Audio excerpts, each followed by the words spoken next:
We start with new information tonight about a federal investigation. FBI agents raiding the Biological Resource Center yesterday. ABC 15's Katie Connor is live with more. Katie, what's the latest on this? Katie and Steve, it appears the federal investigators may be actually wrapping up their investigation. Let me step out of the way. In the 4 o'clock and 5 o'clock hour, there was a truck. This story starts with a man who knew where the cash went. His name was Damian Corvell. He was 52 years old. He had been working as a senior financial coordinator inside a major transnational cartel money laundering network for the past 14 years. His specialty was bulk currency. Not narcotics, not weapons, cash. The physical, wrapped, banded, palletized U.S. currency that flowed north from wholesale narcotics distribution across the United States and had to be moved, consolidated, and eventually funneled offshore before it could be recycled back into the cartel's global financial infrastructure. Bulk currency is the part of the laundering pipeline that most people never think about. The cash is real. It weighs a lot. $1 million in $20 bills weighs approximately 110 pounds. Moving hundreds of millions of dollars in physical currency across the United States without triggering federal banking alerts requires infrastructure. It requires trucks. It requires warehouses. It requires people who know exactly which armored transport services can be quietly used. And, at the highest level of the operation, it requires access to the specific federal authorizations that govern how bulk U.S. currency moves between commercial banks, correspondent institutions, and the Federal Reserve System itself. For 14 years, Damian had been coordinating those movements. He knew, better than almost anyone in the cartel's operational middle layer, exactly how bulk currency flowed inside the American financial system and how it flowed out. He also knew, better than almost anyone, that the operation had been protected for the past 12 years by a single senior figure inside one of the 12 regional Federal Reserve banks. Not a compliance officer, not a mid-level administrator. A senior vice president at the Federal Reserve Bank of New York, the largest and most operationally significant of the 12 regional banks in the entire Federal Reserve System. In late October of the previous year, Damian understood, quietly, completely, without telling anyone, that the network had begun preparing to retire him. He had seen the pattern before. Two of his senior colleagues in the bulk currency coordination role had, in the previous 8 months, been quietly moved off the operational calendar. Neither of them had been seen since. On a Wednesday afternoon in early November, Damian walked into the FBI's New York field office in Lower Manhattan. He asked to speak with a senior special agent on the Financial Crime Squad. He told the agent his name, his employer, and the 14-year operational structure of the network he had been working inside. And then he gave them the name that no federal investigator working the cartel financial crimes space had ever previously suspected. He gave them the name of a sitting senior vice president at the Federal Reserve Bank of New York. If you believe corruption like this should be brought into the light, hit like, subscribe to the channel, and comment "exposed" below. The federal investigation that followed took 14 months. It had to move with extraordinary care. The target was one of the senior operational figures at the largest and most influential regional bank in the Federal Reserve System. Every step of the investigation had to be documented twice, verified twice, and structured in a way that would preserve the integrity of the broader Federal Reserve System, while the compromised individual and his laundering infrastructure were identified, isolated, and dismantled. What investigators assembled over those 14 months was the structural picture of an operation that had been running for the previous 12 years. The senior vice president was a man named Harold Blenner, 63 years old, senior vice president for cash operations at the Federal Reserve Bank of New York, 22-year veteran of the Federal Reserve System, promoted to his current role 12 years earlier. Previously served as Deputy Director for Bulk Currency Movement Coordination at the Federal Reserve Board of Governors in Washington, D.C., before returning to New York to take the senior operational role at the regional bank. Blenner's job, at its structural core, was to oversee the federal authorization framework that governed how bulk U.S. currency moved between commercial depository institutions, correspondent banks, and the Federal Reserve System. His signature, through internal authorization codes assigned exclusively to his office, appeared on every bulk currency movement above certain federal thresholds that crossed through the New York Fed's operational jurisdiction. His office was responsible for the review and authorization of cross-state bulk currency transit corridors. His institutional authority was one of the quiet, load-bearing pillars of the American physical cash economy. For 12 years, he had been using that authority to help the cartel network move consolidated cash offshore. Here is how the operation actually worked. The cartel network's bulk currency consolidation operations across the eastern United States produced enormous volumes of physical U.S. currency. That cash had to be moved from regional consolidation points, warehouses, staging facilities, private storage operations, through the American financial system, and eventually across the U.S. border into offshore consolidation accounts in the Caribbean, Panama, and the Gulf jurisdictions. The movement of bulk currency at that scale required cooperation from commercial banks that would accept large cash deposits without triggering federal suspicious activity reports. It required cooperation from armored transport services that would carry the cash between locations without asking questions. And at the highest level, it required cooperation from someone inside the Federal Reserve System who could ensure that the bulk currency movements did not appear on the federal cross-jurisdictional monitoring frameworks that had been designed to catch exactly this kind of movement. Blenner had been that person for 12 years. His office had been quietly issuing authorization overrides that classified specific bulk currency movements as intra-institutional Federal Reserve System transfers rather than as cross-jurisdictional commercial bank movements. That reclassification pulled the movements outside the FinCEN monitoring frameworks that would have otherwise been the primary federal detection layer for bulk currency laundering. The reclassifications were small individually. Each one covered a specific movement of currency, ranging from a few $1 million to occasionally over $80 million in a single authorization. Cumulatively, across the 12-year window, they had allowed the cartel network to move approximately $2.8 billion in consolidated physical U.S. currency through the American financial system and into offshore accounts without triggering a single federal suspicious activity flag. A portion of that value had flowed back to Harold Blenner personally through a layered structure of shell companies, offshore consulting arrangements, and physical cash transfers. Blenner's compensation from the operation had accumulated over 12 years into a substantial offshore consolidation position in the Cayman Islands, Panama, and Switzerland.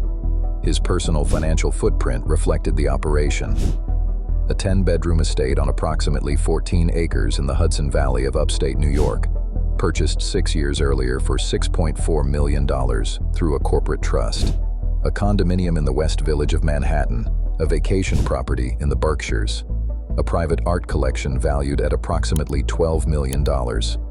International travel records showing 18 trips in 6 years, including 9 to the Cayman Islands, 4 to Panama, and 3 to Zurich. None of this appeared on his federal financial disclosure forms.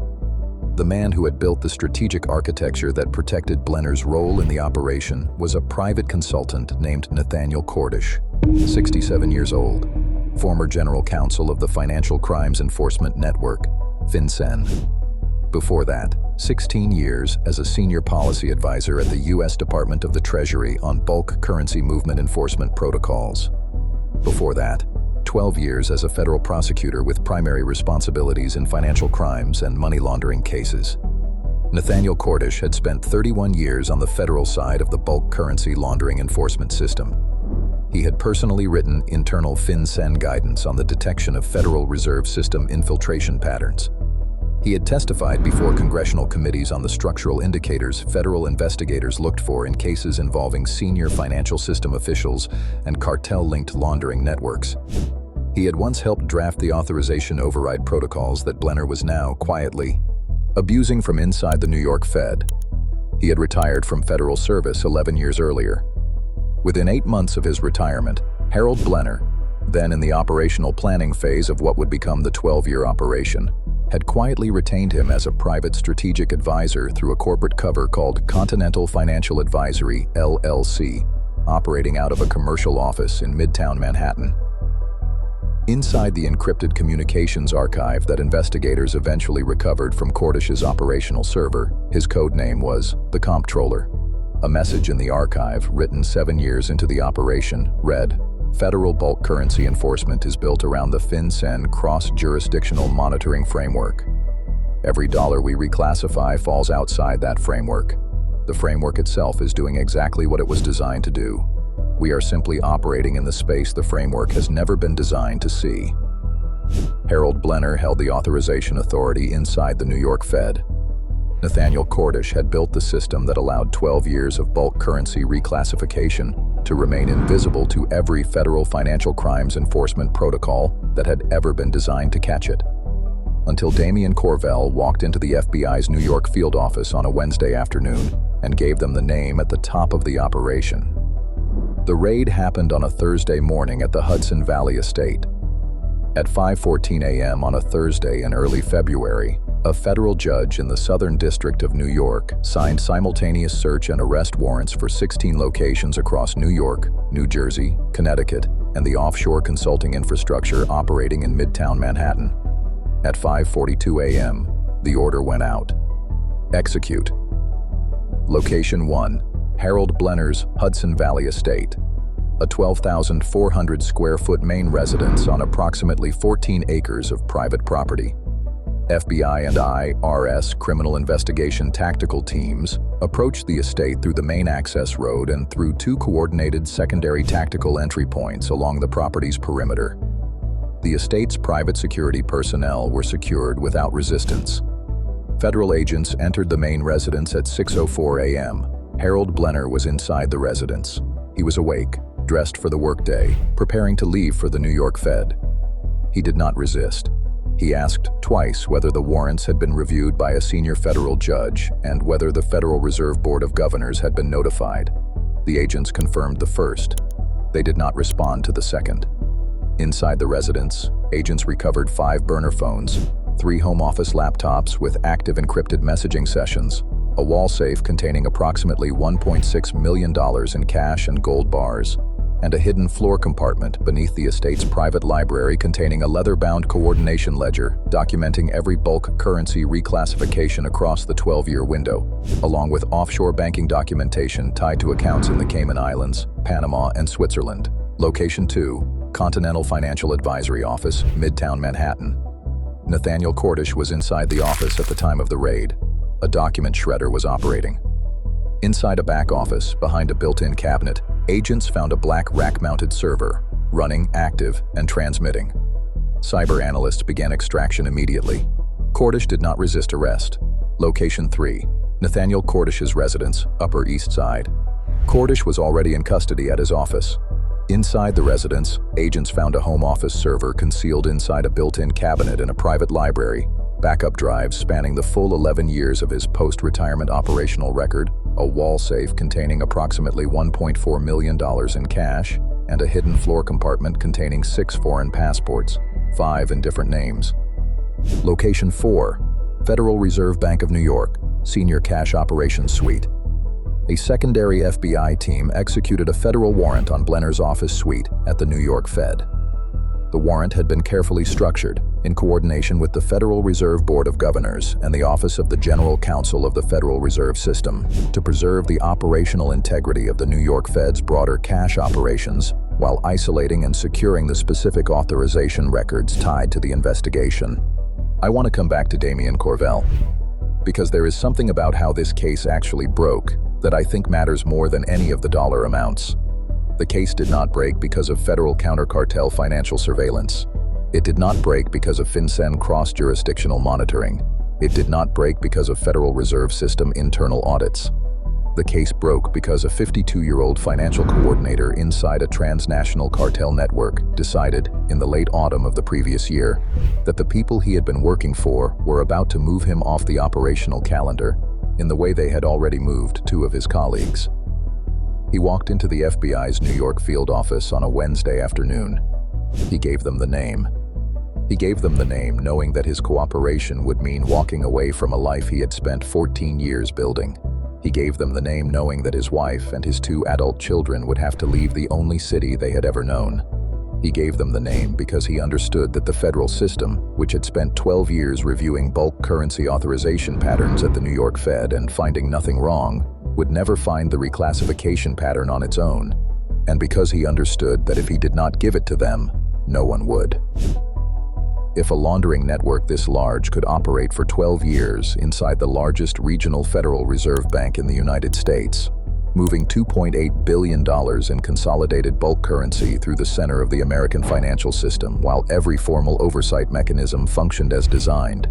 How many other financial coordinators are sitting tonight at how many other cartel-linked operations across the country, watching their names quietly slide off the operational calendar and deciding whether their next visit is going to be to a federal field office or to a place from which no cooperation will ever be possible again?